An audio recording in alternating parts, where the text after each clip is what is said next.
We are in a 2023 Expedition Max Limited with the Stealth package and the high output 3.5 liter V6 twin turbo. God, that was a lot. But check out the screen. My favorite 15.5 inches. Oh my God, I'm gonna peel this off. That's like opening a Christmas present.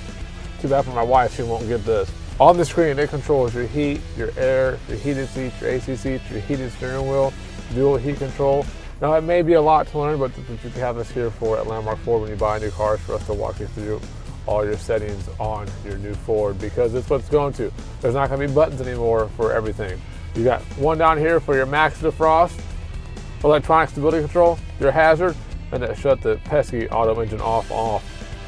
So the three dots at the top and three at the bottom are basically your menu button where you can change your radio, phone, navigation, media, add your Apple CarPlay or Android Auto. And of course, manuals come on the screen now. But the great thing about the manuals coming on the screen is you can search for what you want to watch as far as the visual, look up categories, bookmark everything, and there's how-to videos on all of it.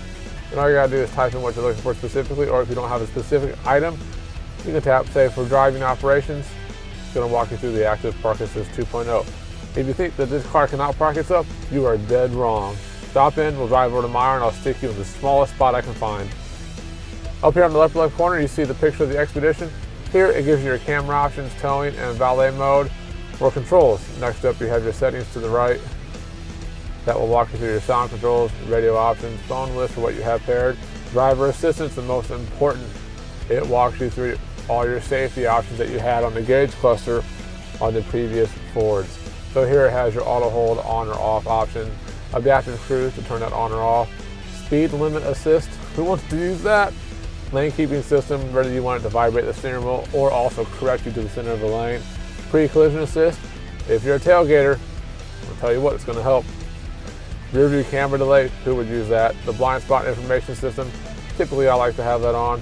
Cross traffic alert, so if you live in a neighborhood where there's lots of kids, or you're typically traveling a lot and you're in parking spots, that cross traffic alert works great when you are trying to identify what's behind you when you're pulling out of a parking spot or your driveway. The reverse brake assist, boy, that option is awesome to have. I know that because my back on my driveway, I don't always see the kids running around, and it will stop on a dime if it notices any kind of object behind you when you're in reverse. It scared the bejesus out of me last time it happened. The driver alert, we all need that once in a while. It notifies you if the vehicle detects that you are inattentive. So, you don't have your hands on the wheel, or you're just not paying attention, the alert system will notify you when you are not. This tells you if you have your rear occupant alert on, key detection, easy entry exit for the memory driver's seat, your My Key system in case you got a younger one who drives the car, it gives you the speed limiter, also won't allow you to turn the radio on until the seatbelt is clicked. You can set your alarm system, remote start setup for time, and if you want it on for your heat or your heated seats or your air conditioning, you're set for auto or last setting. You can have it set up to have your wipers, courtesy wipe, rain sensing, reverse wiper on automatically when you turn on your front wipers. Lighting has auto high beams, love auto high beams. Right now it's about a 20-second delay for you when you get out of the car, the lights will shut off at 20 seconds, but you can make that longer if need be, up to 120 seconds to have safety lighting when you exit your vehicle in case you're in a dark parking garage or just a dark area.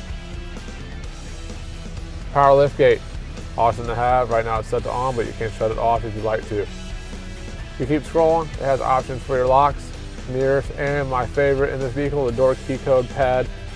It works great. Lock your keys in your car when you're at the beach, water park, baseball game, someplace where you think you might be able to lose your key, or if your kids steal it out of your pocket, you won't have to worry about that anymore. Leave it in the car. Just ask my wife. Next up is for your general information, which tells you, do you want English, do you want Spanish, do you want French? Next up, temperature, Fahrenheit or Celsius, weight in units, pounds, or kilograms. How do you want that? Miles per gallon, how do you want to measure that? Do you want to measure your tire pressure? Touchscreen beep, on, off. About software license, most of this we really don't use. And the reset option in case you buy a used vehicle. Come in here, you reset this before you leave. That way your factory settings are set back to factory. and you don't have to worry about your information being previewed to anybody else that buys a used car from us if you trade yours in. Look to us for more info on the large 15.5-inch screen on the 2023 Expedition here at Landmark Ford in Springfield, Illinois.